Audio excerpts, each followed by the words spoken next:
Muy bien, ahí al parecer, bueno, muchas gracias, se está grabando, así que ya estando en tiempo, les doy a todos la bienvenida a la sesión de distribución en la sala 1 del noveno Congreso Nacional de Estudiantes de Posgrado en Economía.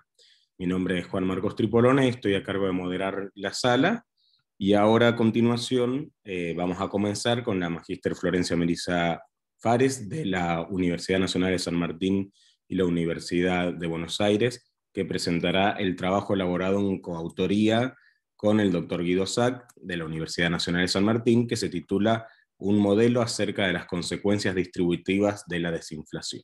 Así que bienvenidos y adelante, Florencia. Bueno, muchas gracias por la presentación y también agradecer, por supuesto, a los organizadores y a los comentaristas.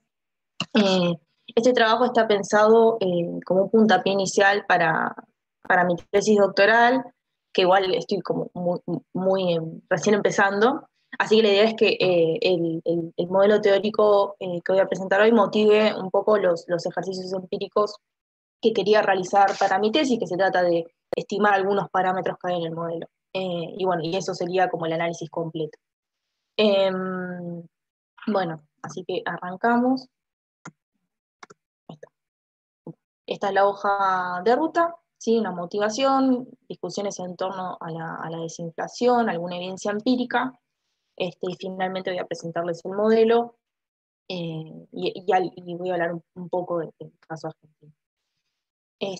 Bueno, la motivación, bueno, la gran motivación es el contexto actual de Argentina, digamos que ya tiene al menos un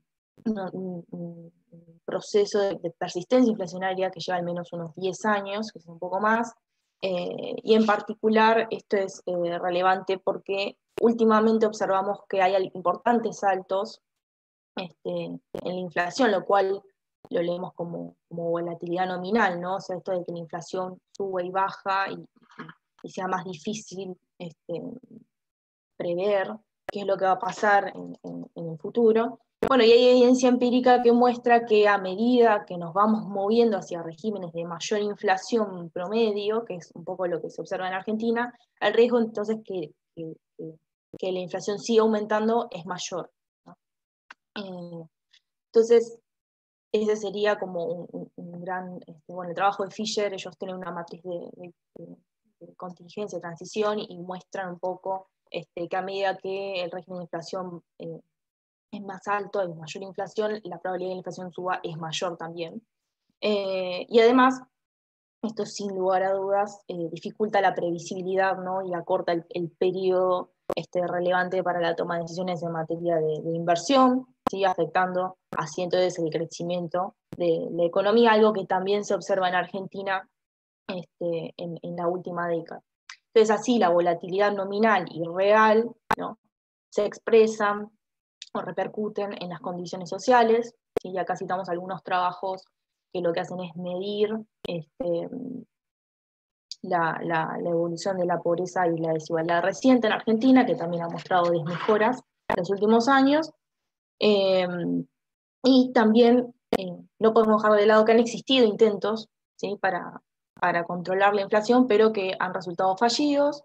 Y en particular estos trabajos que citamos acá tienen, o hacen referencia al último intento más más concreto, el tema de la implementación de las metas de inflación, que resultó fallido. Bueno, explican un poco por qué esa estrategia falló y tiene que ver con la inconsistencia en las dinámicas, ¿sí? Entre, digamos, de la economía que se dio en ese momento, ¿no?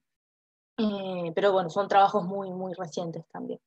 Y bueno, y todo esto creemos finalmente que si los agentes entienden, ¿no? Que la desinflación conlleva costos, también nos motiva a preguntarnos, bueno, ¿quién va a enfrentar eso? ¿Quién va a pagar por ese costo? ¿No? Digamos, los costos se distribuyen equitativamente o no.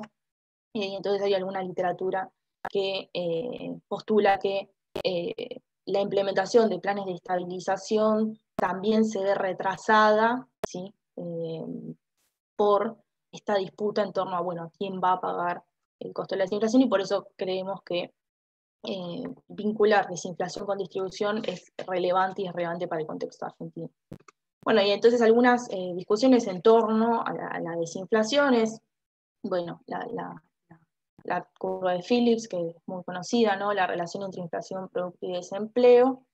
En general se hace siempre mayor énfasis en cuestiones de demanda, que básicamente es controlar, digamos, tratar de que el producto no exceda el producto potencial, porque eso aceleraría la inflación. Entonces una manera de desacelerarla es a través de, por ejemplo, generalmente estos modelos, sobre todo el de KLB, también hacen mucha referencia a que la persistencia de la inflación también tiene que ver con desequilibrios monetarios y fiscales, ¿no?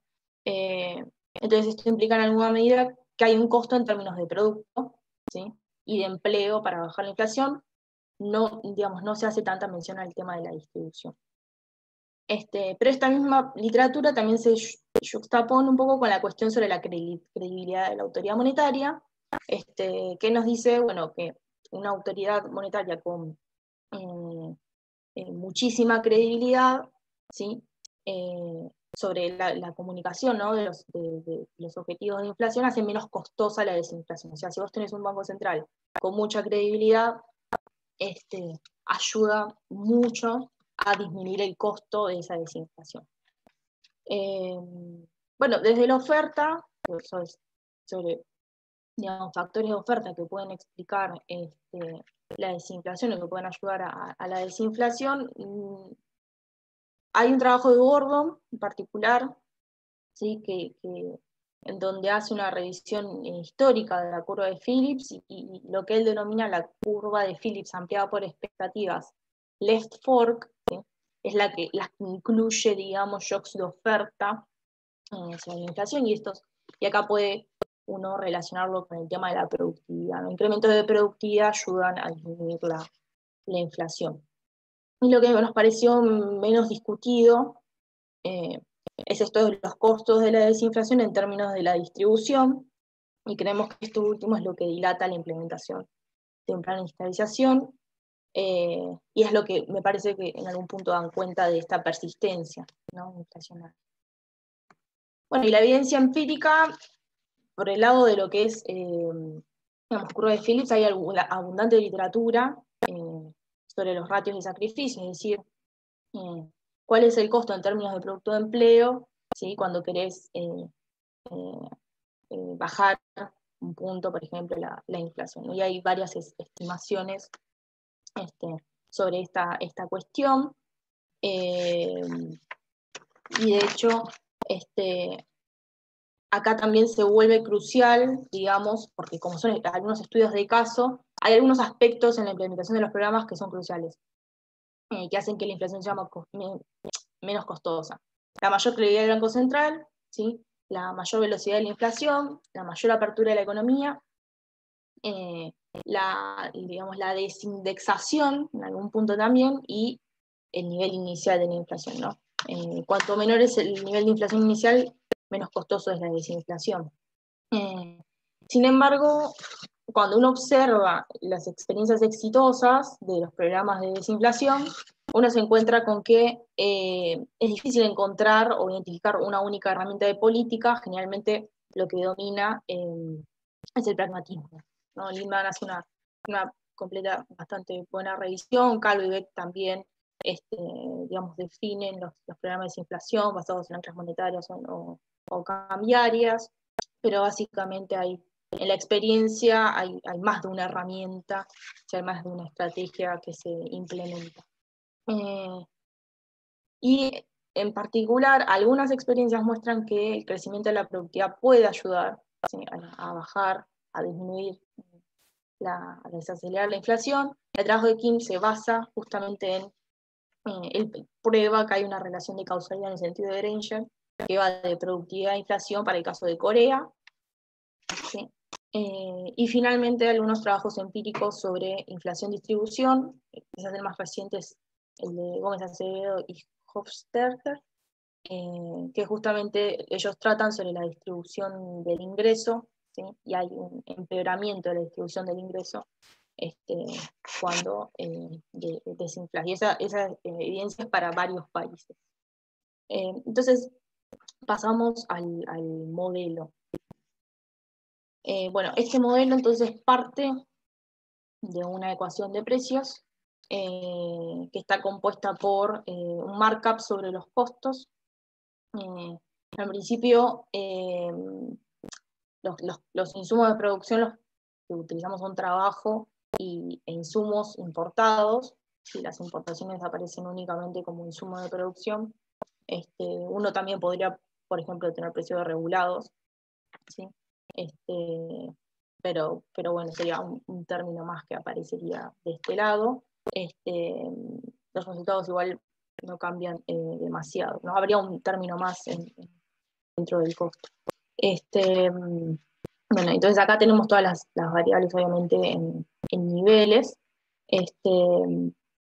Y tenemos los alfa y beta, obviamente, son las productividades de los insumos, ¿no? Es el salario nominal dividido la productividad del trabajo, bueno, el precio del insumo importado dividido la productividad del insumo importado, ¿no? Y las participaciones.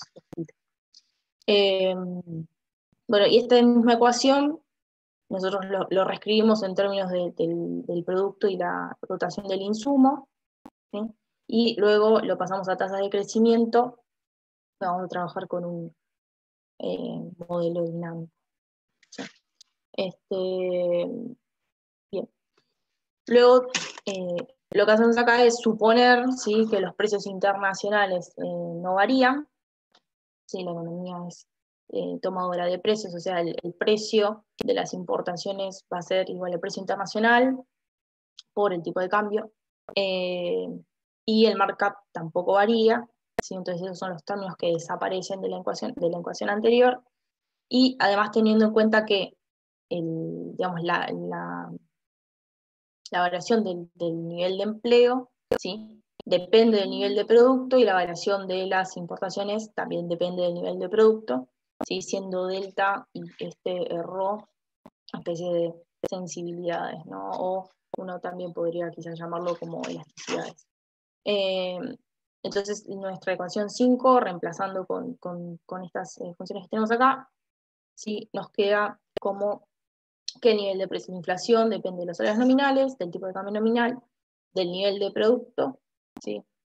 Ahora esto, digamos, el efecto final que va a tener el producto sobre la inflación depende un poco de los parámetros que tenemos en la ecuación 8, y después nosotros vamos a retomar esto cuando hablemos de casos específicos donde hacemos ciertos supuestos sobre los parámetros. Y de esta misma ecuación uno puede obtener la evolución del salario real, ¿sí?, que es la ecuación 9, donde básicamente el salario real mantiene una relación inversa con el tipo de cambio real, ¿sí? Si hay depreciación real, entonces va a caer el salario real, y con el nivel de producto, nosotros acá lo reescribimos en términos de las productividades, ¿sí? Por eso acá tengo como la productividad, y me parece bastante lógico, digo, el salario real mantiene una relación positiva con la productividad. Incrementos de productividad hacen que el salario real crezca. Bien. Por otro lado, la regla salarial, cómo se definen los salarios nominales. Nosotros utilizamos una curva de Phillips que tiene en cuenta expectativas de inflación y adicional por el output gap. Y en particular, cómo tomamos las expectativas, tomamos como un promedio ponderado entre el objetivo de inflación del Banco Central y la inflación del periodo anterior, ¿no? Esto lo tomamos también del paper de Bonfim y Rodebush. Y suponemos además que el producto potencial se mantiene constante, por lo tanto la ecuación 10 se transforma en la ecuación 11, donde este sigma es el ponderador, ¿no? O sea, una economía que tiene mayor indexación, es más probable que digamos que la fijación de salarios nominales miren o tengan menos en cuenta la inflación comunicada, ¿no?, por el target de inflación comunicado por el Banco Central, o viceversa. Entonces, acá está como la tensión entre digamos, si hay más indexación o menos indexación en la economía, que lo vamos a leer también como que hay más credibilidad o menos credibilidad en cuanto al objetivo de inflación del Banco Central. Bien. Entonces, lo que hacemos básicamente es reemplazar la ecuación 8, ¿no? Y reemplazamos el salario nominal por la regla, que es lo que tenemos acá. Entonces, bueno, reemplazando, haciendo algunos despejes, nosotros queremos ver desinflación, entonces nos queda, digamos, la ecuación 13, ¿sí? Donde, digamos, nos especifican distintas vías, ¿sí? Para desinflar la economía. Una puede ser mediante las metas de inflación, ¿sí? Digamos, poniendo objetivos menores, digamos, sí, la meta, el target de inflación menor a la inflación realizada, ¿sí? Y esto va a ser más, digamos, va a tener mayor efecto en la inflación cuanto menos indexación haya o más credibilidad tenga el Banco Central, ¿sí? Que eso va un poco en línea con la literatura. Y fíjense que este sigma, que nos muestra el grado de indexación de la economía, afecta a todos los términos, ¿sí? De esta ecuación. Entonces, cuanto mayor credibilidad tenga el Banco Central, que lo leemos como menor de indexación, más efectivas cada una de estas alternativas, ¿no? Más allá de que, bueno, que es posible desinflar cuando hay credibilidad con el target del Banco Central. Bueno, bajo la apreciación cambiaria, es otro canal de la desinflación, y esto va a ser también más importante cuando menor, digamos, cuando menor sea la participación del salario, del trabajo en la función de precios. Y bueno, y acá finalmente nosotros siempre tratamos un poco de descomponerlo en términos del producto. La inflación, perdón, la productividad siempre va a generar desinflación, y el producto, en realidad, hay alguna parte del producto que genera, que puede generar aceleración en la inflación por el efecto que tienen, o por la sensibilidad, digamos, del salario nominal al output gap o al nivel de producto del presente, ¿no? Pero finalmente, si uno desagrega esta productividad en términos de los ratios, con respecto, digamos, del producto con respecto a los factores, uno va a encontrar que el efecto del producto depende básicamente de lo que tenemos en los numeradores, es decir, de la elasticidad de las importaciones, la elasticidad del empleo, la elasticidad de los salarios nominales al nivel de producto y la participación del trabajo en la ecuación de precios. Bien. Bien. Entonces, como decía, cuanto menor la indexación salarial y menor la participación de los costos laborales, entonces, bueno, más probable que sea más, digamos, positivo el efecto del producto sobre la inflación. O sea, crecimiento, o sea, crecer implica desinflar, ¿no? Entonces, bueno, paso a los casos específicos. Estoy bien con el tiempo. Arranco con economía cerrada, es decir, no hay importaciones, solamente en la ecuación de precios únicamente voy a tener como insumo el trabajo. Y también supongo, en principio, que el Banco Central no cuenta con credibilidad, o sea que hay indexación total, ¿no? O sea, las expectativas de inflación están completamente ancladas al pasado. La ecuación 13 es inflación, nos queda entonces únicamente en términos del producto. El salario real, en este caso, como no tenemos una economía cerrada, no va a estar afectado por el tipo de cambio real.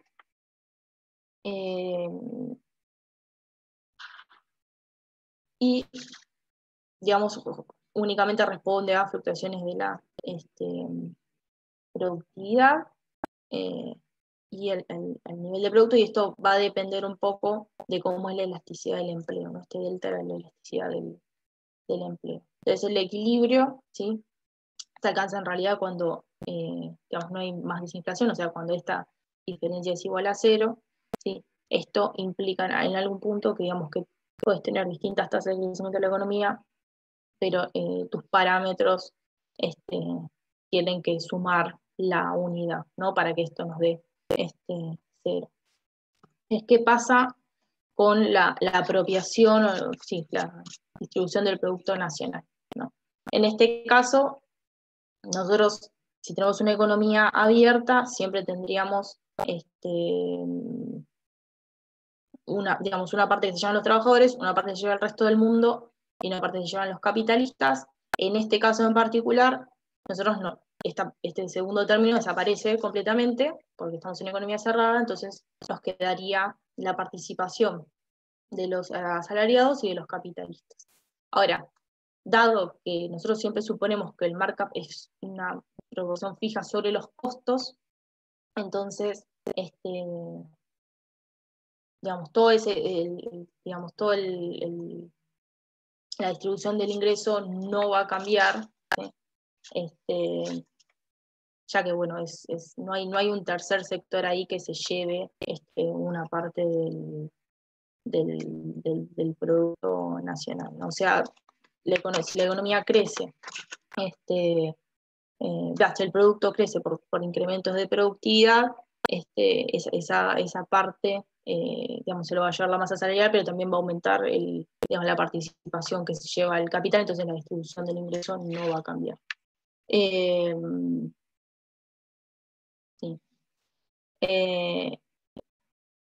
Entonces, ¿qué pasa si tenemos credibilidad parcial del Banco Central? En este caso, seguimos con un θ igual a 1, y el sigma estaría entre 0 y 1, ¿sí? O sea, cuanto más cerca sigma de 0, hay menor indexación, o podríamos decir mayor credibilidad. En este caso, dentro de las alternativas de la desinflación, tenemos entonces la posibilidad de desinflar proponiendo objetivos de inflación menores a la inflación efectiva, y además el hecho de que haya alguna credibilidad sobre el Banco Central también hace más potente, o sigo potencia, el efecto que tiene el producto de la desinflación, si dados que estos parámetros sean menores, la suma de estos parámetros sea menor a 1, y también obviamente potencia el efecto que tiene la propia meta de inflación. Desde el salario real, como no depende de la meta, sigue la misma formulación anterior, y lo mismo va a pasar con la distribución del ingreso, que se va a mantener inalterada, ¿sí?, que se llega, digamos, a un resultado similar al anterior. Entonces, lo más interesante quizás es lo que viene ahora, que es la economía abierta, y arrancamos también sin credibilidad del Banco Central. Entonces, en este caso, las alternativas para la desinflación son más amplias, o sea, tenemos también el tipo de cambio. Bueno, y obviamente, como decíamos antes, depende un poco de la participación que tenga el trabajador, el trabajo en la ecuación de precios, y de las elasticidades de importaciones, de empleo y del salario con respecto al producto, salario nominal. El salario real, entonces, ahora sí, además de mantener una relación con la productividad, mantiene una relación inversa con el tipo de cambio real. Florencia, quedan 5 minutos. Bueno, gracias. La distribución del Producto Nacional, entonces, está entre digamos, la economía doméstica, los residentes, que son trabajadores, y los capitalistas, y el resto del mundo. Y en este caso, lo que va a pasar cuando estemos en economía abierta es que, por ejemplo, si hay una devaluación, ¿no?, sube el tipo de cambio nominal, esto va a aumentar la participación del sector externo, o del resto del mundo en realidad, Y dado que el markup es siempre una proporción sobre los costos, lo que estamos diciendo en algún punto es que los costos de los insumos importados están subiendo, o sea, lo que se lleva al resto del mundo están subiendo, y los capitalistas siempre se ubican en el medio, ¿sí? Digamos, entre el trabajador y el resto del mundo, ¿no? Lo mismo sucedería si tú tenés un crecimiento del precio internacional, si tenés, digamos, una elasticidad mayor a 1 también de la CEMPO. Digamos, todo lo que genere, digamos, mayor participación del resto del mundo en el Producto Nacional, eso va a ubicar a los, digamos, va básicamente a mejorar la distribución del ingreso entre los residentes domésticos, ¿no? Porque está perdiendo ahí, va a ser la parte que se llevan los trabajadores. En equilibrio lo que sucede es, bueno, no tenemos variación de los precios relativos, y acá tenemos que suponer que ρ es igual a 1, ¿sí? Para que el sistema no sea explosivo, porque si no, esto igual es plausible pensar digamos, que la elasticidad de las importaciones sea igual a 1 en el muy largo plazo. Por muy largo plazo me refiero a varias décadas, porque cuando uno estima, y hay muchos estudios que muestran que la elasticidad de la SIMPO en periodos de 20 años, 30 años, es mayor a 1, pero uno, digamos, es plausible considerar que, digamos, la elasticidad de ingreso de la SIMPO es 1 o tiende a 1, ya que si no lo que estaríamos diciendo es como que en algún punto la producción argentina, o sea, cada vez que crece el PIB Argentina, crece mucho más la SIMPO, entonces en el extremo es como que no existiría la oferta, ¿no? Desde la producción doméstica, o sea, quedaría únicamente, o sea, la oferta sería dada únicamente por las importaciones. Entonces, nada, para que el sistema no explote, lo hacemos valer, digamos, y además es plausible, ¿no? En muy largo plazo, que la elasticidad de la SIMPO sea igual a 1. ¿Y qué pasa cuando tenemos credibilidad parcial? Bueno, acá aparece otra vez la alternativa de utilizar la meta de inflación para desinflar, y el efecto del resto de las variables se ve aumentado, ¿no? Por la credibilidad. Y en este caso, nuevamente, la distribución del ingreso, digamos, va a depender de cuando crece la economía, qué pasa con justamente las elasticidades del empleo y de las importaciones. Si el producto crece y la elasticidad de las importaciones es mayor a 1, lo que estamos diciendo es como, de alguna manera, que la productividad de los insumos importados está cayendo, ¿sí? Generalmente la elasticidad del empleo siempre está entre 0 y 1, pero es más bien baja.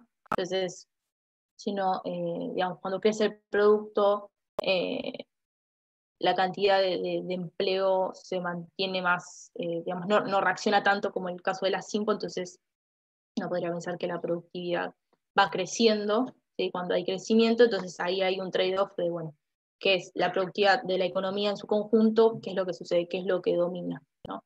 Y el efecto, y además, también cuando crece el producto decíamos que crecen los salarios nominales, entonces ahí hay una tensión, ¿sí? Para determinar cuál va a ser el resultado final en cuanto al crecimiento. O sea, para crecer, o sea, en este modelo, digamos, lo que se obtiene es con crecimiento, digamos, para desinflar se necesita crecimiento por el lado de la productividad, ¿sí? Y que ese crecimiento por el lado de la productividad, digamos, va a ser más, digamos, hay varios elementos, la productividad del trabajo tiene que crecer mucho más de lo que cae la productividad de los insumos importados y de lo que aumentan los salarios nominales por crecimiento del producto, ¿no?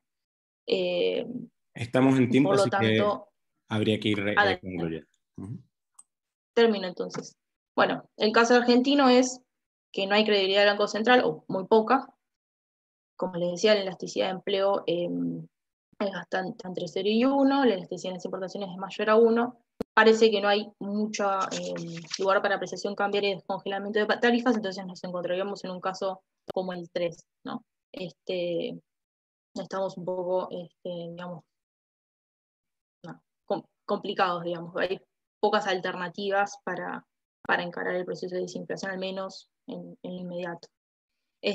Bueno, entonces la falta de credibilidad del Banco Central hace más costosa la desinflación, y sobre todo en términos de distribución del ingreso. Esto también se lee como, digamos, una economía con mucha indexación, lo hace también más costoso, más doloroso, ¿sí? La experiencia también muestra que primero habría que estabilizar, o sea, tener una tasa de inflación que, aunque sea alta, se pueda predecir, ¿no? Que sepamos que si vamos a tener 40% de inflación, bueno, todos los años sea lo mismo, ¿no? Que vaya y venga, y después de eso entonces desinflar, pero obviamente ahí empiezan los problemas de coordinación, ¿no? Entre precios, salarios, tarifas, tipo de cambio. Entonces, finalmente, futuros pasos es incluir una condición de equilibrio externo. Yo acá nunca hablé de Expo, pero por ahí es bastante, me parece, relevante, sobre todo si uno habla de las importaciones, y quizás hacer alguna distinción entre el sector transable y no transable también, ¿no? Para ver heterogeneidades dentro de los sectores productivos. Así que, no, eso es. Bueno, muchísimas gracias, Florencia, y felicitaciones a la magíster Florencia Melissa Fares y al doctor Guido Sack por la presentación de la ponencia Un modelo acerca de las consecuencias distributivas de la desinflación. Por supuesto, les hacemos nuestro aplauso virtual con la situación que tenemos de la digitalidad, y abrimos el espacio a las preguntas. Así que cualquiera de los participantes que quiera hacer una pregunta, la pueden escribir en el chat para luego ordenarlas, pero si tienen alguna pregunta ahora espontáneamente, pueden habilitar el micrófono y con gusto la realizan.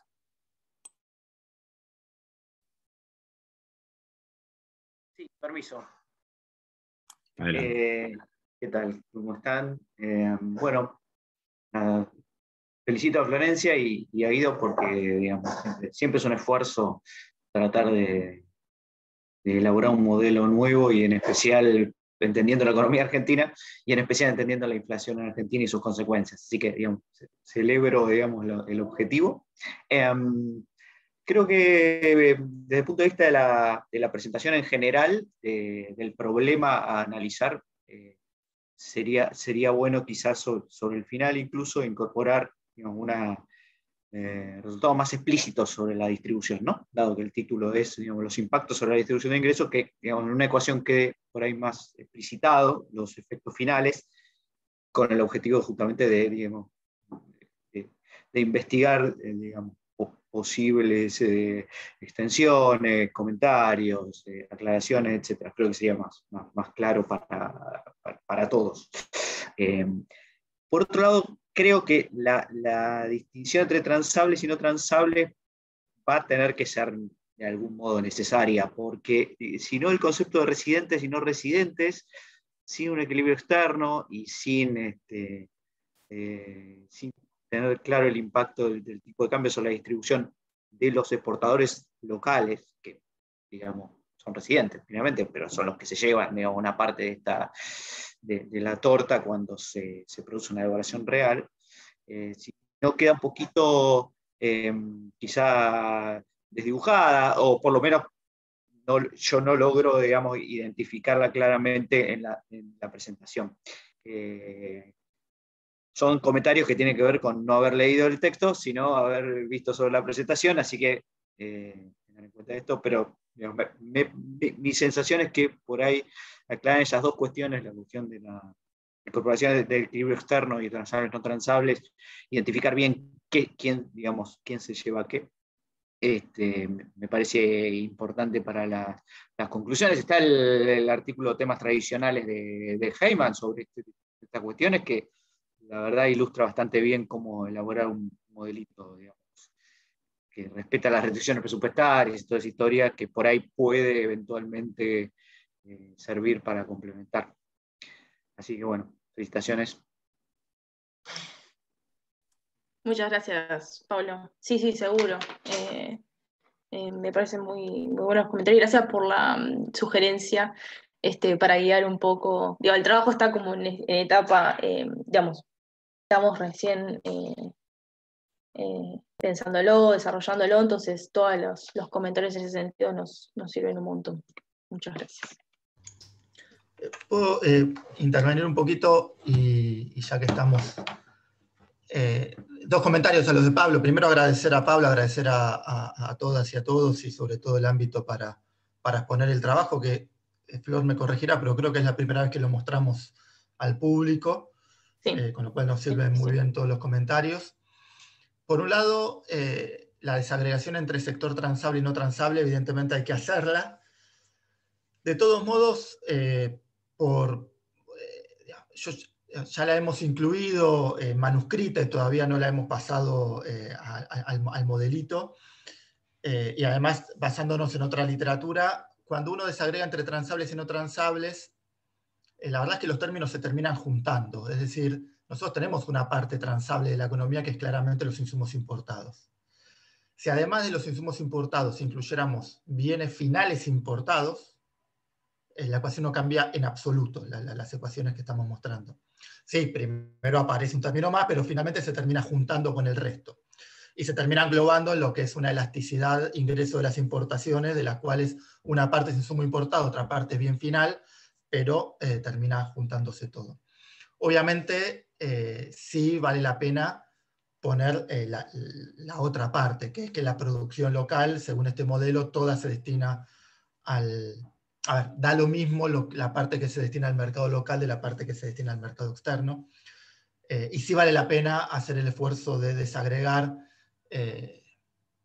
Pienso yo, estoy pensando en voz alta, evidentemente hay un montón más de artículos, pero pienso el artículo que es muy citado de Gerchunov y Rapetti, del conflicto distributivo estructural, que efectivamente hacen una parte de cómo forman los precios los exportadores y cómo forman los precios los que destinan su producción al mercado local. Entonces, esa parte sí vale la pena, y en esa parte es, yo creo que la que hay que introducir lo que es las exportaciones en este modelo, ¿no? Porque la conclusión que tiene principalmente este modelo es, para bajar la inflación hay que crecer, es decir, en Argentina no se lograría una baja de la inflación con caída del producto, porque si cae el producto, cae la productividad. Básicamente nos basamos en esa premisa, y la premisa básica es que el primer indicador de productividad es el PBI per cápita. Entonces, si queremos desinflar, tenemos que crecer para aumentar la productividad, pero claro, el crecimiento es demandante de importaciones y hay que financiarlo de alguna manera, porque si no, explota el tipo de cambio y la desinflación queda trunca. Entonces, como mínimo, las exportaciones deberían crecer al mismo ritmo que las importaciones, y si uno tiene pago de interés en la deuda y pago de capital a la deuda, mucho más, ¿no? Ahí radica la complejidad del caso. Pero bien, agradezco personalmente los comentarios de Pablo y cualquier otro que tengan, obviamente, en este ámbito, o más adelante tienen nuestros mails para seguirla. Excelente, muchas gracias, Guido. Bueno, buenísimo, hemos terminado justo a tiempo con la primera ponencia y con las preguntas y comentarios súper interesantes que se suscitaron luego. Les recuerdo a los participantes para la siguiente ponencia que, si quieren, pueden ir emitiendo sus preguntas o simplemente por el chat indicándome a mí que tienen preguntas, no hace falta que le escriban allí, de ese modo los voy a poder ordenar para luego que hagan las preguntas. Así que bueno, nuevamente felicitaciones y muchas gracias a Florencia Melissa Fares y también a Guido Sack por esta presentación. Y a continuación vamos con la segunda ponencia de lo que sería la sesión de distribución de esta sala 1 del Congreso. Presentando están ambos expositores, así que presentamos a Julián Borgo y a Bruno Muñoz de la Universidad Nacional de La Plata. Ellos en este caso van a presentar la ponencia titulada Impacto redistributivo de transferencias e impuestos directos en Argentina en el año 2020. Así que no sé quién de los dos va a presentar, pero adelante, Julián y Bruno. Bueno, muchas gracias. Paso a compartir pantalla. Un segundo.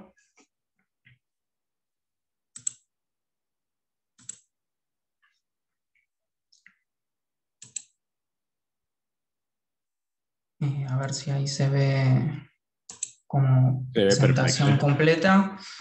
Bueno, Buenísimo. Bueno, sí, este trabajo surgió con Bruno en el marco de la maestría en economía de la Universidad de La Plata, en una de las materias, economía de la distribución.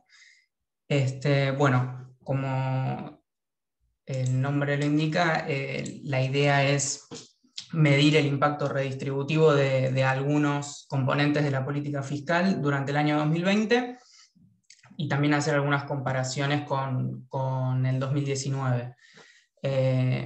Más o menos el orden de la presentación, yo voy a presentar los objetivos y motivación del trabajo y un poco la metodología, y después Bruno va a seguir con los resultados y las conclusiones. Así que bueno, arrancamos. Primero los objetivos y la motivación. Bueno, el principal objetivo es justamente la medición de la incidencia distributiva. Es un trabajo básicamente empírico, donde medimos cuánto cambia la desigualdad de los ingresos de mercado de la población de Argentina, luego del accionar de la política fiscal a través de los impuestos y las transferencias. También vamos a tratar de analizar la diferencia entre lo que fue el impacto redistributivo de la política fiscal en el año 2019 y el año 2020, y diferenciar el efecto redistributivo de cada componente de la política fiscal. O sea, nosotros a lo que vamos a llegar es a distintas instancias de ingreso de la población, ingresos de mercado, ingresos luego de pagar impuestos y el ingreso disponible, y vamos a obtener la distinta distribución del ingreso de cada una de estas instancias, digamos. Un poco la motivación del trabajo es que, en primer lugar, la redistribución de los ingresos es obviamente uno de los objetivos de la política económica, y digamos, creemos cierto consenso en eso, de que uno de los objetivos de la política fiscal es reducir la desigualdad generada por los ingresos de mercado de la población. Por otro lado, también hay mucha diferencia en el impacto redistributivo que tiene la política fiscal entre los distintos países. Ahora vamos a ir un poco a eso de evidencia previa sobre este tema. Así que un poco también nos interesaba ver en qué situación estaba Argentina en los últimos años en este punto. Y también nos pareció relevante, dado los cambios que hubo a partir de la pandemia en el año 2020, que hubo importantes cambios en la política fiscal, fundamentalmente en transferencias, ver qué impacto tuvo eso en la distribución del ingreso. Así que bueno, algunos comentarios básicos sobre la redistribución del ingreso como objetivo de la política económica. Un poco de qué depende esto. Bueno, por un lado, del monto de los impuestos recaudados, digamos, que permite realizar mayores transferencias a un mayor porcentaje del PBI recaudado como impuestos y realizado como transferencias, el impacto de la política va a ser mayor. Por otro lado, obviamente la progresividad de la estructura tributaria y análogamente la focalización del gasto, es decir, a una mayor progresividad cuanto mayor porcentaje del ingreso se recauda a medida que aumenta el ingreso de la población, más efectivo va a ser los impuestos en reducir la desigualdad, y lo mismo con el gasto si se focaliza más en las personas de menores ingresos. Vamos un poco a partir de esta digamos, capacidad que puedan tener los diferentes países de tener una mayor recaudación de impuestos, generar una estructura tributaria progresiva y luego tener mayores recursos para transferir bien focalizados. Esto genera diferencias en la capacidad que tienen los estados de redistribuir los ingresos de mercado. Vamos un poco a eso ahora. Estos gráficos están tomados de otro trabajo que es de Goni y otros autores. Es un paper del Banco Mundial del año 2008, donde mostramos acá el Gini ellos muestran en realidad el Gini de los países de América Latina del ingreso disponible, o sea, luego del accionar de la política fiscal. Y vemos algo que es conocido, que Latinoamérica es un continente, acá está el promedio de los 6 países de Latinoamérica, mucho más desigual que cualquiera de los países de Europa. pero cuando vamos al ingreso previo al accionar de la política fiscal, es decir, a los ingresos de mercado, vemos que ellos estimaron una desigualdad bastante similar o sea, mucho más parecida. Vemos que el Gini en promedio en Latinoamérica está alrededor de los 50 puntos el ingreso de mercado, mientras que en Europa está también casi cercano a los 50 puntos. El punto es que Europa logra reducir mucho la desigualdad de mercado, llegando a un Gini de aproximadamente 30 puntos, mientras que en América Latina eso es mucho más reducido el impacto de la política fiscal. En este gráfico que ven vamos a ver básicamente lo mismo, pero un poco más actualizado, del año 2017 de Gómez Sabaini en un documento de trabajo de la CEPAL. Acá lo que tenemos es, nuevamente, en el eje vertical, el Gini del ingreso disponible, es decir, luego de la política fiscal, y el Gini del ingreso de mercado en el eje horizontal. Y la diagonal marca la igualdad entre los dos Ginis. Vemos que todos los países están por debajo de la diagonal, eso significa que algún efecto redistributivo progresivo tiene la política fiscal en todos los países analizados, pero vemos que los de América Latina, que son los círculos rosas, están bastante cerca de la diagonal, es decir, que logran bajar bastante poco la desigualdad a través de impuestos y transferencias, mientras que el promedio de la OCDE y de la Unión Europea se encuentra mucho más por debajo. Nuevamente pasan de aproximadamente 50 puntos a 30. Así que bueno, un poco la idea fue actualizar un poco esta información para Argentina, para el año pasado y el año previo a la pandemia, a ver qué cambios hubo en este aspecto, y diferenciar un poco en qué efecto tuvieron los impuestos, qué efecto tuvieron las transferencias, cómo se modificó su impacto en este último tiempo. Así que bueno, vamos a la metodología y las fuentes de información. Bueno, como es una estimación de incidencia distributiva, en primer lugar lo que definimos es la unidad de análisis que vamos a tomar, que esto típicamente pueden ser los individuos o los hogares, es decir, analizar la distribución del ingreso individual o de distribución del ingreso de los hogares. Nosotros particularmente tomamos lo que nos parece más razonable, que es tomar los individuos. Así que vamos a analizar la distribución del ingreso de los individuos.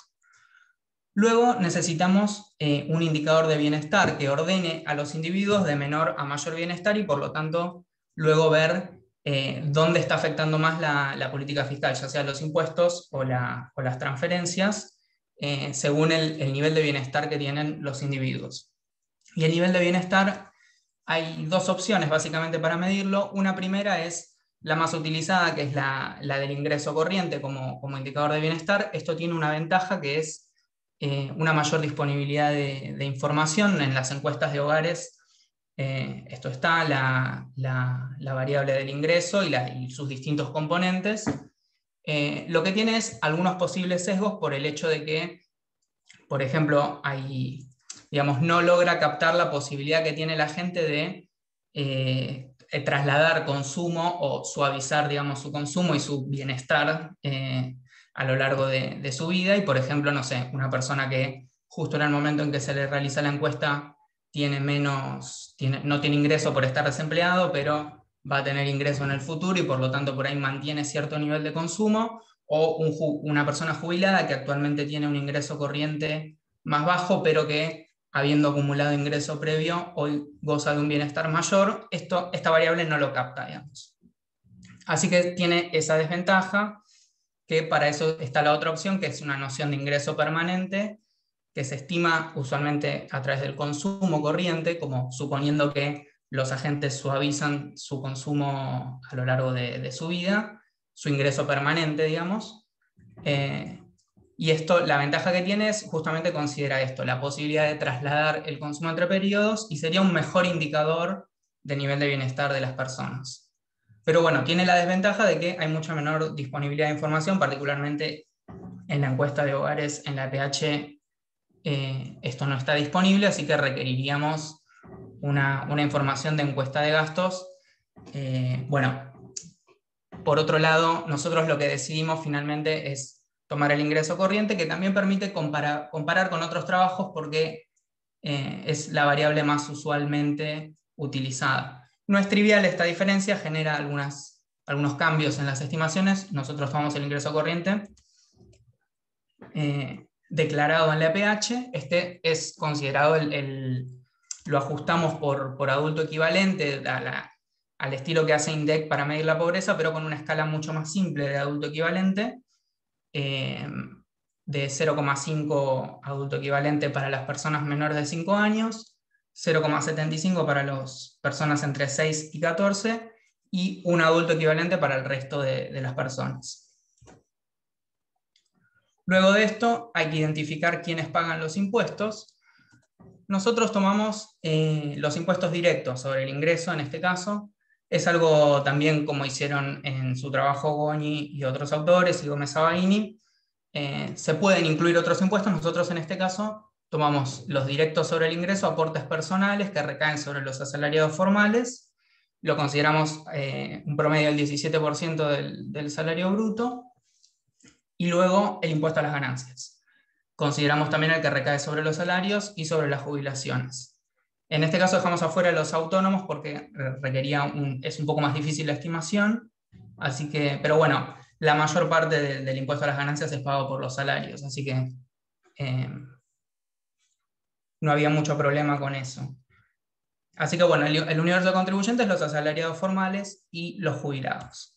La estimación del impuesto es un cálculo inverso a partir del ingreso declarado en la EPH. El ingreso declarado en la EPH es el considerado ingreso disponible, y a partir de ahí podemos calcular cuánto fue su ingreso luego de pagar ganancias, previo a pagar ganancias, cuánto pagó de ganancias, y luego cuál fue su ingreso bruto, que es considerado su ingreso de mercado, digamos. Luego también hay que identificar justamente quienes reciben las transferencias, que eso lo que tomamos son una apertura de entre ayuda social y jubilaciones, que bueno, son variables que están disponibles en la EPH. Entonces, resumiendo un poco la metodología de la estimación de incidencia distributiva, tenemos la unidad de análisis los individuos, o sea, vamos a tomar distribución del ingreso individual. El indicador de bienestar es el ingreso corriente por adulto equivalente, lo que se llama ingreso familiar equivalente. Por otro lado, identificamos quiénes pagan los aportes personales y el impuesto a las ganancias. Identificamos quiénes reciben las transferencias de ayuda social y jubilaciones. Entonces, a lo que vamos a llegar es a lo que les decía al principio. 4 instancias de ingreso diferentes. El ingreso A es el ingreso laboral de mercado.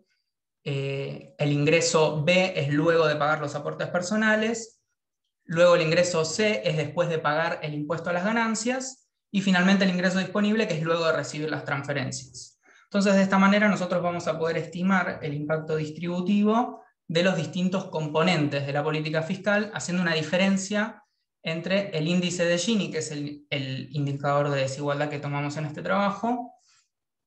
El índice de Gini en la instancia de ingreso B, por ejemplo, menos el índice de Gini en la instancia de ingreso A, nos va a dar el impacto distributivo de los aportes personales. Entre el C y el B nos da el impacto distributivo del impuesto a las ganancias. Podemos hacer también entre el C y A para saber el impacto distributivo del total de los impuestos. Luego también con las transferencias, y el total de la política fiscal es el Gini, el ingreso D, menos el A. Así que bueno, acá está resumida un poco la metodología que seguimos de la incidencia distributiva.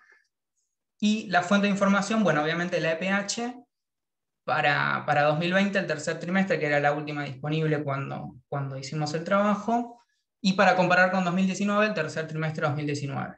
Y la FIP, obviamente, para los tramos y las escalas del impuesto a las ganancias, para estimar de manera inversa el pago de ese impuesto de cada individuo.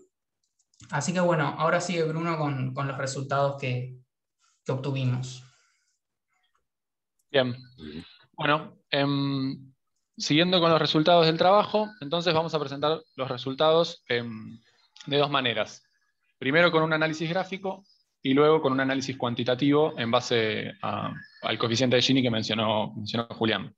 Para el análisis gráfico, lo que primero hicimos fue dividir a la población en quintiles según el indicador de bienestar que utilizamos, que es el ingreso familiar equivalente.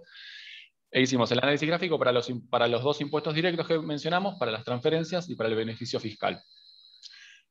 Para cada impuesto y cada transferencia construimos un gráfico de participación de cada quintil en el monto total del impuesto de la transferencia según sea, y un gráfico de incidencia que nos indica el monto pagado o recibido por cada quintil según sea impuesto o transferencia en función de su ingreso. Entonces, con estos gráficos, a modo de recordatorio, vamos a ver que si a medida que aumenta el ingreso de los individuos pagan reciben un menor monto de transferencias, entonces la transferencia en este caso es pro-pobre, y si cuanto mayor es el ingreso de los individuos, las transferencias se vuelven mayores, que las transferencias que reciben son mayores, y ahí la transferencia será pro-rica. Y con respecto a los gráficos de incidencia, por ahí vamos a poder ver la proporción que representa el monto recibido de transferencias sobre el total de los ingresos de cada quintil. Si esto decrece a medida que aumentan los ingresos, entonces las transferencias serán progresivas. Si esto crece a medida que aumentan los quintiles, la transferencia será regresiva. Entonces empezamos con los gráficos, primero con los impuestos directos. Vemos los gráficos de participación de cada quintil en el monto total de los impuestos. En ambos casos vemos que la participación crece a medida que aumentan los ingresos, principalmente en el impuesto a las ganancias, vemos que más del 95% del impuesto es soportado por el quintil más rico, mientras que prácticamente los primeros 3 quintiles no pagan el impuesto a las ganancias. En los aportes personales también la participación es creciente, aunque distribuida un poco de una manera más pareja, pero en ambos casos la mayor carga del impuesto la soportan los quintiles más ricos. Con respecto a la incidencia, vemos una pendiente creciente positiva en ambos casos. Esto implica que tanto el impuesto a las ganancias como los aportes personales son soportados en una mayor proporción de su ingreso por los quintiles más ricos que por los quintiles más pobres. Esto podría sugerir, por lo menos desde la interpretación gráfica, que tanto el impuesto a las ganancias como los aportes personales tendrían un efecto progresivo sobre la distribución del ingreso. Eso vamos a verlo más adelante con el análisis cuantitativo. Pasamos a las transferencias. En las transferencias, de vuelta, los gráficos de participación. En el caso de las jubilaciones vemos que tienen un claro sesgo pro-rico, es decir, que los quintiles de mayores ingresos reciben un mayor monto de jubilaciones que los quintiles más pobres. Y en la ayuda social detectamos como el primer resultado particular o raro. Vemos que el segundo quintil recibe una ayuda social recibe prácticamente el 40% de la ayuda social, y es una participación mayor que la que registra el primer quintil, que recibe cerca del 20%. Esto es algo que vamos a profundizar ahora más adelante, pero llama la atención porque quizás esperaríamos una participación decreciente de la ayuda social con un sesgo más pro-pobre, donde los más pobres reciban más ingresos. Bueno, en este caso habría un problema de focalización, quizás en la ayuda social, que vamos a profundizar ahora. Y pasamos a la incidencia. En las jubilaciones vemos un efecto quizás más indeterminado, no vemos una incidencia claramente creciente o decreciente. En este caso no podríamos aventurar si es progresivo o regresivo su efecto, pero en la ayuda social sí vemos que la ayuda social como porcentaje de los ingresos decrece a medida que aumentan los quintiles. Entonces, de vuelta, por lo menos desde la interpretación gráfica, parecería tener un efecto progresivo. Entonces, vamos a concentrarnos en ese cuadradito que vimos anteriormente, en ese posible problema de focalización que había en la ayuda social. Entonces, veamos qué pasó en 2019. En 2019, que es la línea gris, lo que vemos es que la participación efectivamente era decreciente. Tenía un claro sesgo pro-pobre, donde los quintiles más pobres recibían mayor ayuda social que los quintiles más ricos. Y en la línea negra vemos lo que pasó en el 2020, que es que el primer quintil cayó la participación del primer quintil en la ayuda social y creció la participación en todos los quintiles restantes. Entonces, ahí podría haber de vuelta, ahí vemos el problema de focalización que no existía el año pasado. Esto puede obedecer principalmente a que el 2020, producto de la pandemia, fue un año donde las transferencias obviamente aumentaron notablemente, se cuadruplicaron en términos del PBI, con el ingreso, fundamentalmente con el IFE, pero también con bonos y transferencias a jubilados y pensionados y a perceptores de la AUH. Entonces, el monto total de transferencias aumentó, y eso podría haber, por lo menos desde la interpretación gráfica, incidido en algún problema de focalización. Ahora, cuando vemos la incidencia, vemos que la progresividad de la ayuda social aumentó en 2020. Vemos que en 2019 el primer quintil, por ejemplo, recibía cerca de un 10% de su ingreso en ayuda social, y pasó a recibir cerca de un 25% en 2020, y este aumento de la incidencia que vemos en el primer quintil, vemos que decrece a medida que aumentan los ingresos. Entonces, la progresividad, por un lado tenemos un problema de focalización, pero a la vez vemos que la ayuda social tiene un efecto redistributivo mayor. Bueno, ¿por qué puede estar sucediendo esto? Entonces, nos fuimos a los ingresos, y ahí acá lo que vemos en esta tabla, perdón, es la participación en el ingreso total por cada quintil del ingreso familiar equivalente, y vemos que la participación del primer quintil decreció en casi 2 puntos. En el tercer trimestre de 2019 representaba el primer quintil un 5% del ingreso total, pasó a representar un 2,9%. Esto es una caída de casi 2 puntos, y es la caída más significativa a lo largo de toda la distribución. Entonces, hay un mayor monto de transferencias otorgado, pero a la vez el primer quintil fue el que redujo en mayor proporción sus ingresos. Entonces, este efecto combinado lo que permitió fue que el efecto redistributivo de la ayuda social fuera mayor, incluso a pesar de que la ayuda social, de que este aumento excepcional de la ayuda social que registramos en 2020 pudo haber tenido estos problemas de focalización, el efecto redistributivo logró ser mayor por este doble efecto. Las transferencias totales, que obviamente incorporan las jubilaciones y la ayuda social, vemos que en términos de participación tienen un sesgo pro-rico, aumentan con los ingresos, los quintiles más altos reciben más transferencias, y en términos de incidencia parecerían ser progresivas también. En términos como porcentaje del ingreso, decrecen a medida que aumentan los quintiles. Bien, pasamos al análisis gráfico del beneficio neto. El beneficio neto es simplemente la resta, a las transferencias le restamos los impuestos y nos quedamos como con una idea acabada de la política fiscal en su conjunto. En términos de participación, vemos que la mayor parte del beneficio fiscal la reciben el segundo, tercer y cuarto quintil, tanto en 2019 como en 2020, reciben casi el 30% del beneficio fiscal. Y otra cosa que se destaca es que el primer quintil, la participación del beneficio fiscal para el primer quintil se redujo en 2020, mientras que aumentó para el quinto quintil. Si bien el quinto quintil tiene un beneficio fiscal negativo, esto es que tributa más de lo que recibe como transferencias, pero en términos de participación parecería haberse visto perjudicado el primer quintil y beneficiado el quintil más rico en la repartija del beneficio fiscal. Con respecto a la incidencia, de vuelta, vemos que la incidencia del beneficio fiscal aumentó en 2020 con respecto a 2019. El primer quintil recibía en 2019 cerca de un 20% de su ingreso gracias a la política fiscal, pasó a recibir cerca de un 30%, y de vuelta, este aumento de la incidencia es menor a medida que los ingresos van aumentando. A medida que pasamos en quintiles, la incidencia es menor. Bien, por último, para terminar el análisis gráfico, nos pasamos a analizar las curvas de Lorenz de los ingresos y las curvas de concentración de los impuestos y las transferencias. Lo que tenemos en el eje horizontal es la proporción acumulada de los individuos de menores ingresos. Por ejemplo, en el punto 2 lo que tenemos es el 20% más pobre de la población, en el punto 8 el 80% más pobre de la población, hasta que en el 1 es la población total, y en el eje vertical tenemos la proporción acumulada de los ingresos, para el caso de la curva de Lorenz, o de la proporción acumulada pagada de los impuestos o recibida de las transferencias. Entonces en rojo tenemos la curva de Lorenz de los ingresos, y vemos que por debajo de la curva de Lorenz se ubican la curva de los aportes personales y la curva del impuesto a las ganancias, la curva de concentración de ambos impuestos. Esto indicaría que ambos impuestos tienen un efecto progresivo o tendiente a igualar, con un efecto igualador sobre la distribución del ingreso. Veamos rápidamente un ejemplo. Por ejemplo, si nos paramos en el 60% más pobre de la población, vemos que el 60% más pobre recibe cerca de un 30% de los ingresos totales, mientras que paga un 20% de los aportes personales y prácticamente no paga el impuesto a las ganancias. Entonces, tiene un efecto progresivo sobre cómo se distribuyen los ingresos.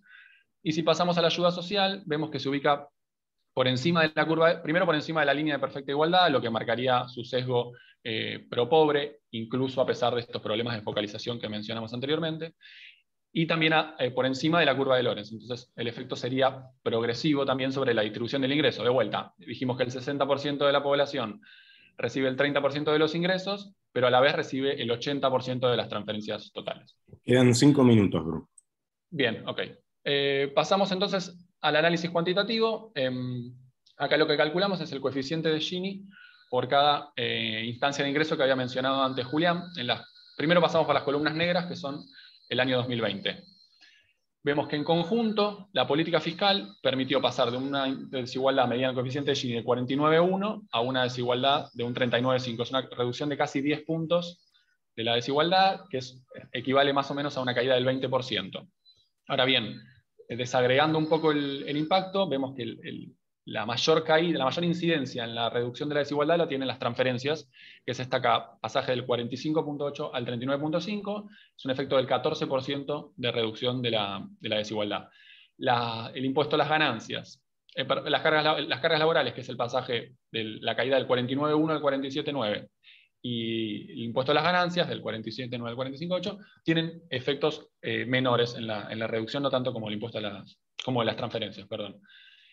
Y si comparamos con 2019, que son las columnas grises, vemos que las primeras 3 instancias de ingreso tienen una desigualdad inicial menor, y finalmente se arriba a una desigualdad inicial mayor. La desigualdad del ingreso disponible es un poco más de un punto superior a el de 2019, es superior a la del 2020. Entonces, lo que podríamos aventurar acá es que la política, si bien partimos de una desigualdad inicial menor, la política fiscal en su conjunto tuvo un efecto redistributivo mayor en 2020 que en 2019, porque partió de un nivel de desigualdad más alto y terminó en un nivel de desigualdad menor.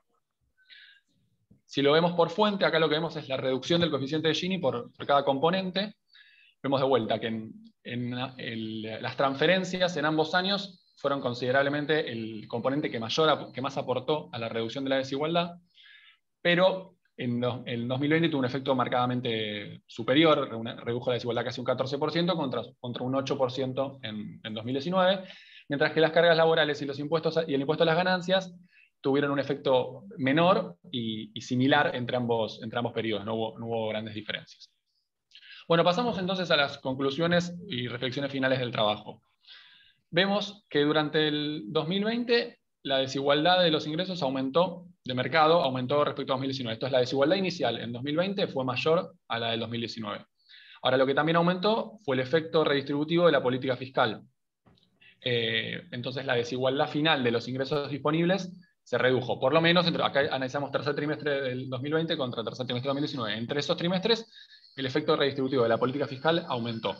¿Por qué se dio esto? Bueno, un poco lo que mencionamos. O sea, en principio el mayor impacto, el mayor efecto en esta reducción de la desigualdad lo tuvo las transferencias, fundamentalmente debido a que aumentaron como porcentaje del PBI notablemente en 2020. Este efecto de mayores transferencias, sumado a lo que vimos de que los quintiles más pobres vieron reducidos sus ingresos en mayor proporción que el resto de los quintiles, este efecto combinado permitió el mayor efecto redistributivo de la política fiscal, incluso a pesar de los problemas de focalización que vimos, que el primer quintil se veía perjudicado en términos de participación sobre el monto total de la ayuda social en comparación con el segundo quintil. Eso como conclusiones, bueno, y algunas limitaciones y áreas a profundizar a futuro. El trabajo en general se enmarca en cálculos de equilibrio parcial, como la mayoría de los trabajos de incidencia distributiva. Esto implica que no tuvimos en cuenta cambios de comportamientos de los agentes ante cambios en las políticas tributarias o de transferencias, es algo que se suele hacer en la literatura. Por otro lado, los ingresos en las encuestas de hogares suelen estar subdeclarados. Lo que también se podría hacer es ajustar estos ingresos por coeficientes de subdeclaración que varían por nivel de ingreso o por fuente de ingreso, a la vez que supusimos un cumplimiento perfecto de los impuestos, que esto podría no ser así, en ese caso habría que corregirlo por algún coeficiente. Bueno, la política fiscal que analizamos incluyó solo impuestos directos y transferencias, por lo tanto, para tener un análisis acabado de la política fiscal será necesario incluir impuestos indirectos, que suelen tener, según la literatura, un efecto regresivo sobre la distribución, también impuestos al comercio exterior, subsidios al consumo y otros que pudiera haber. Y por último, queda la pregunta sobre, o sea, dado el carácter excepcional que tuvieron las transferencias en 2020, esto que dijimos que del ingreso familiar de emergencia y de las transferencias excepcionales, dado el carácter excepcional que tuvieron, queda la pregunta sobre cuál sería el efecto de la política fiscal si analizáramos un periodo más largo, ya sea un semestre o un año, donde dicho efecto excepcional de las transferencias por ahí se licuara o directamente se eliminara y ver un efecto más puro de la política fiscal. Así que nada, con esto terminamos la presentación. Excelente. Muchísimas gracias, Julián y Bruno, y felicitaciones, y por supuesto un aplauso virtual a la distancia. Julián Borgo y Bruno Muñoz de la Universidad Nacional de La Plata han presentado la ponencia titulada Impacto redistributivo de transferencias e impuestos directos en Argentina en 2020, en el marco de la sesión de distribución de la Sala 1 del 9º Congreso Nacional de Estudiantes de Posgrado en Economía, y tenemos un espacio para preguntas al haber terminado súper puntual todos los expositores, por lo cual les agradecemos. Tenemos buen tiempo para preguntas. Antes, quería comentarles que, y en relación a una de las preguntas que hizo uno de los asistentes apenas ingresamos, si se podía grabar, la idea es subir a YouTube este video de estas exposiciones, pero necesitamos la aprobación de todos los asistentes, así que si alguien no está de acuerdo con subirlo, por favor me lo puede indicar en privado, no hay ningún problema. Digo, no hace falta hacerlo público, con que me lo indique a privado es suficiente si no están de acuerdo, y en ese caso no se subirá. Dicho lo cual, abrimos el espacio para preguntas para cualquiera de los asistentes que quiera hacer una pregunta o comentario también, o devolución sobre este trabajo.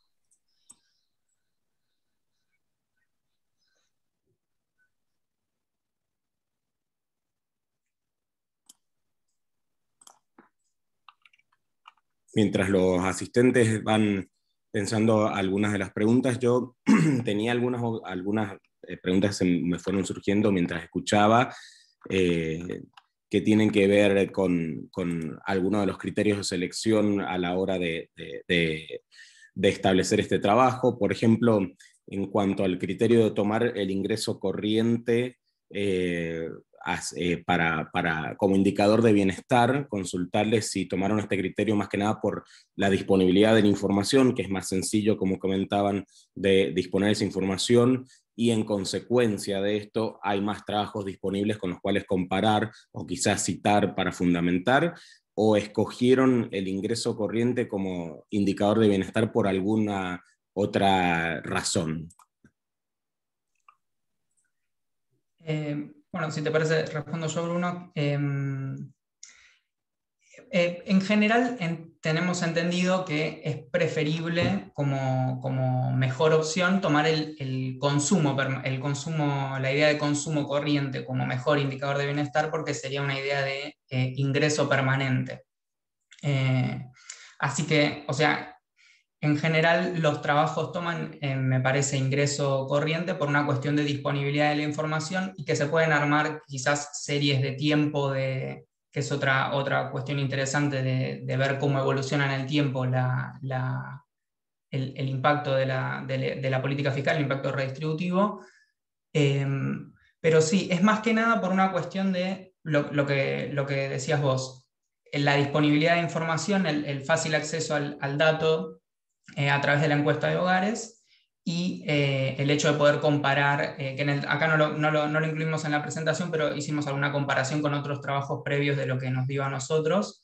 Y bueno, es más que nada por eso, sí, por una cuestión de facilidad de acceso a la información y comparabilidad. Pero el mejor indicador sería en realidad el consumo corriente.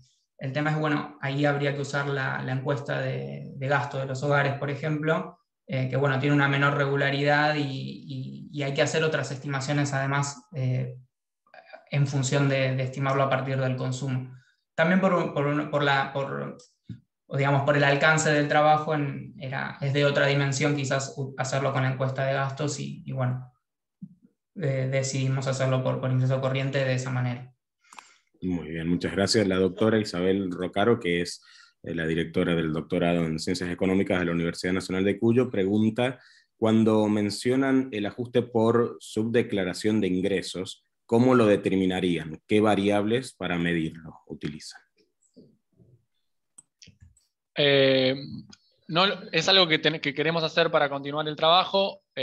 Vimos que en otros trabajos relacionados con no me acuerdo ahora exactamente cuáles son los factores que determinan la subdeclaración, pero otros trabajos de incidencia distributiva lo que hacen es eso: corregir los ingresos, los hacen los corrigen en función del nivel de ingreso, es decir, en función de qué quintil pertenecen, y en función de la fuente de los ingresos. esos como que son los dos principales factores que toman en consideración para corregir la subdeclaración. Como asumen que cuanto mayores son los ingresos, mayor es la subdeclaración en términos generales, pero es algo que se usa frecuentemente en la literatura. Nosotros por cuestiones de tiempo no nos dio, no lo hicimos, pero es algo que se debería hacer. Muchísimas gracias.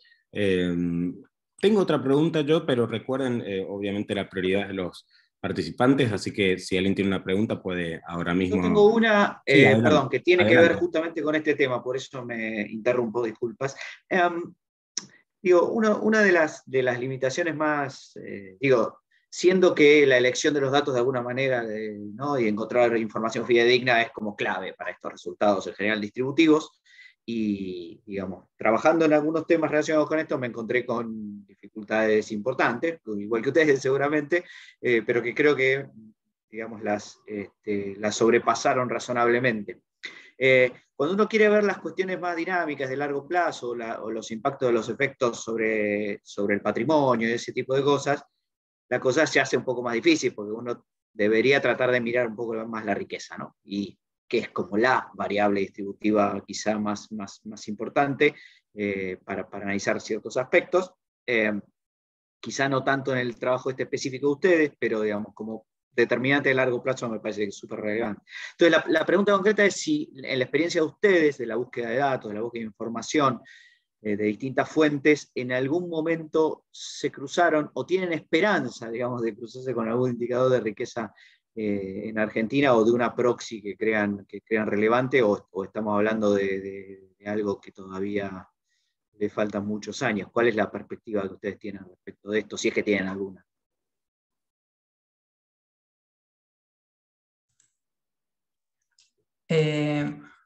Gracias por las preguntas.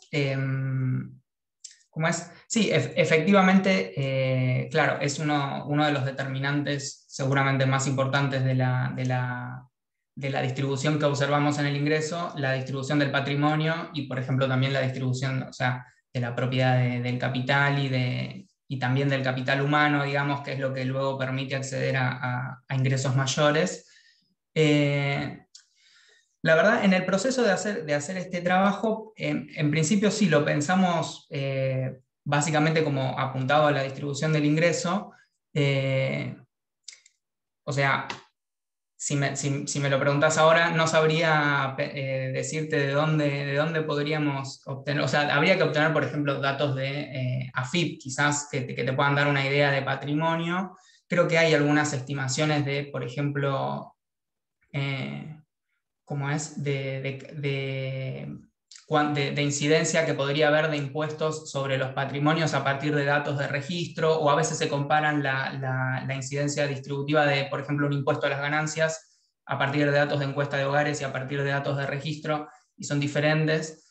Creo que quizás tendría que ir por el lado de un mayor acceso a una información de registro, ¿no? De patrimonio a partir de la FIP, para entender un poco más eso que va ya por el lado del que determina esta distribución de largo plazo, quizás de los ingresos. Sí, totalmente. Bueno, como acá nos queríamos focalizar en el impacto de política fiscal, quizás no sé, la cuestión del ingreso sería más relevante en el caso de este trabajo, pero sí, totalmente como determinante de largo plazo, habría que mirar la distribución del patrimonio. No sé, Bruno, si querés agregar algo más. Excelente.